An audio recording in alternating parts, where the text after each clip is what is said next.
Good evening. कैसा चल रहा है लॉकडाउन? बाहर भी जाते हो कि नहीं थोड़े बहुत? न नहीं जाते होंगे। बढ़िया है। अब किसी को डरपोक कह भी नहीं सकते क्योंकि सभी डर रहे हैं।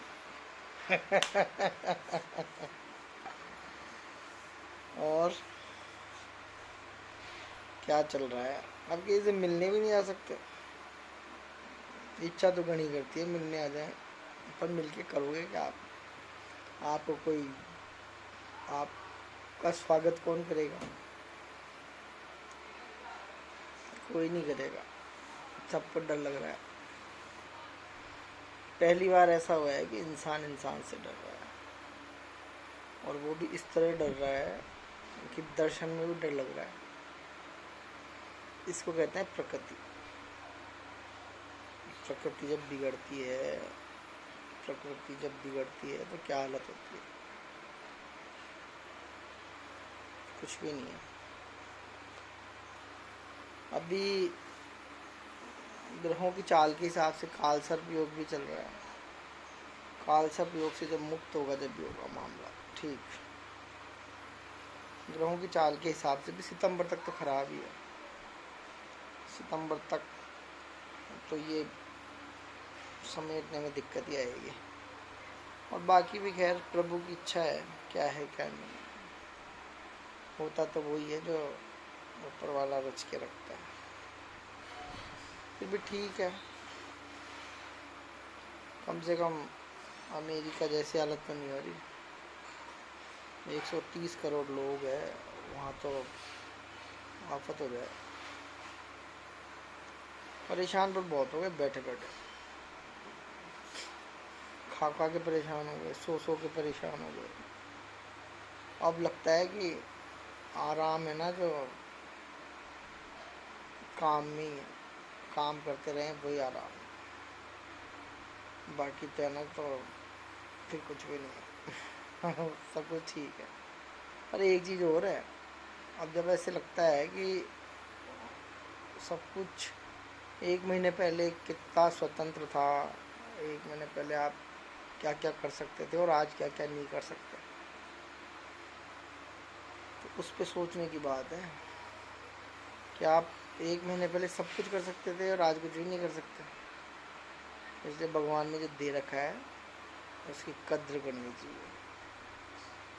मेरे तो ये बात समझ में आ गई। ज़िंदगी क्या है, बड़ी अनमोल है।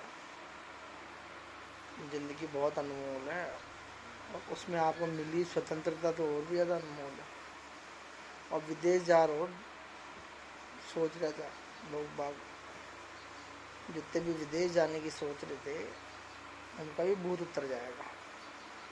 हमारी संस्कृति बढ़िया है, सनातन संस्कृति बढ़िया है। इसलिए जो हमारे हमारे जो सिद्धांत बने हुए थे, हमारे जो घर के बड़े कहते हैं हाथ धोना है, बार बार हाथ धोना है, एक दूसरे का झूठा भी इस तरह नहीं खाना, मर्यादित तरीके से रहना है, रोज़ाना नहाना है, नहाए बिना खाना नहीं खाना, किचन में नहीं जाना, किसी बर्तन के झूठे हाथ नहीं लगाना, ये सब चीज़ें अब समझ में आ रही है। तो ये ऐसा पहले भी हुआ था। और पहले पहले जो भी सनातन संस्कृति, क्योंकि हमारी संस्कृति बहुत पुरानी है। हमारी संस्कृति इतनी पुरानी है कि हमारे साइंटिस्ट इसका अनुमान इस तरह नहीं लगा सकते कि भाई वो सनातन संस्कृति तब तक की थी। लेकिन हम जो सनातन धर्म को जानते हैं, हम जो वेद पुराण, हमारे सिद्धांत जो बने हुए हैं, जो हमारे युगों के मनवंतरों के और जो सिद्धांत बने हुए हैं, उनके हिसाब से सब चीज़ें तैयार हुई है। इसको बुरा नहीं मानना चाहिए, पर आजकल के बच्चे इस चीज़ को नहीं मानते।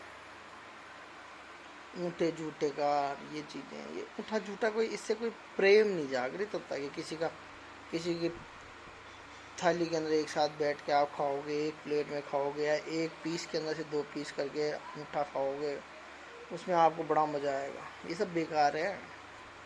अब समझ में आ गया लोगों के क्या है क्या नहीं है। प्रैक्टिकल लेकिन मैं अभी भी नई जनरेशन को यही कहना चाहता हूँ कि जो भी सिद्धांत बने हुए हैं वो सिद्धांत आपके पूर्वजों ने बनाए हैं और बहुत लंबी एक प्रक्रिया के बाद में वो सिद्धांत बने हैं, जिनका साइड इफ़ेक्ट अगर आप उसका फॉलो नहीं करोगे तो बाद में आएगा। तो इससे कम से कम ये ज़रूर सीख लेना कि जो भी चीज़ है वो वैज्ञानिक है, जो भी विचार है वो वैज्ञानिक है। हमारी धर्म, हमारी संस्कृति के, हमारी सनातन संस्कृति के विचार वैज्ञानिक तथ्यों के ऊपर ही बने हुए हैं सारे। अब ये कुछ स्वार्थी लोगों ने, कुछ लोगों ने इनको मरोड़ दिया, तोड़ दिया, वो चीज़ अलग है कि कहीं थोड़ी थोड़ी इसके अंदर समस्याएं भी थोड़ी थोड़ी डाल दी गई है। तो वो थोड़ा थोड़ा तो मिलावट सब जगह लोग कर ही देते हैं, तो उससे ऐसा नहीं है कि सब चीज़ें ख़राब हो गई। इसलिए इन चीज़ों के अंदर जानना, इन चीज़ों के बारे में विचार करना बहुत ज़रूरी है। नई जनरेशन वाले बच्चे ही ज़रूर सोचें। हम भी नई जनरेशन, हम भी कोई ज़्यादा पुरानी नहीं है, लेकिन मैं विशेषकर जो 20, 22, 25 साल तक के बच्चों के लिए कह रहा हूँ, इस पे थोड़ा विशेष ध्यान देने की ज़रूरत है बच्चों। बाकी अभी सीखो, बाद में बहुत कुछ काम आएगा।